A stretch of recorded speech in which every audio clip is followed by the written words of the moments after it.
Ngayong paparating na PBA Commissioner's Cup ay mukhang magkakaroon tayo ng mas na-improve at mas exciting na PBA games. Lalo na sa pagbabalik ng dalawang former stars ng PBA at ang pagpasok ng isang legitimate NBA caliber player sa TNT Tropang Giga. Mukhang nagkasundo na nga ang Titan at si Greg Slaughter at soon mukhang ipapasa na yung bago niyang kontrata sa Titan sa PBA Commissioner's Office. Challenge pa nga ni Coach Yeng Guiao ang PBA na patunayan na walang silent ban talagang itong si Greg Slaughter. At tama doon si Coach Yeng, no? Kailangan talaga patunayan ng PBA na wala talagang silent ban itong si Greg Slaughter. Kasi pag ito hindi na-approve, kahit na maganda yung kontrata na binigay ng Titan sa kanya, alam na natin, no? May politika. Maganda to para sa improvement ng liga. Yung mga young bigs natin, madadagdagan sila ng iisipin ngayon bukod kay Junmar dahil itong si Greg Slaughter, mataas talaga ang ceiling. At ito naman ang mas pinag-uusapan ngayon na si Mikey Williams na pirmahan na ng kontrata sa Converge FiberXers.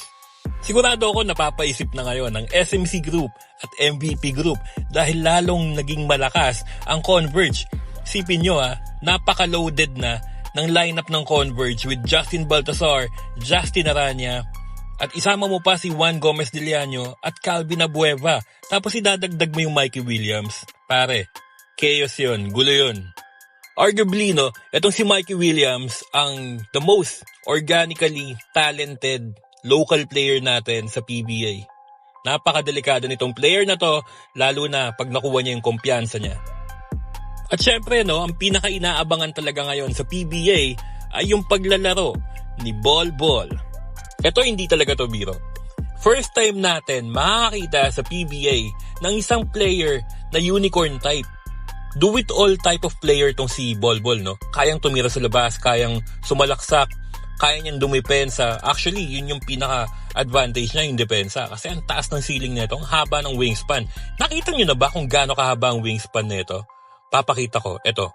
Bang! Yan yung haba ng wingspan ng isang Bol Bol. Kaya sa tingin nyo, kaya na ba ng Converge na kumuha ng kampyonato? Or mangingibabaw o maghahari ang maladalsim ng galamay ni Bol Bol?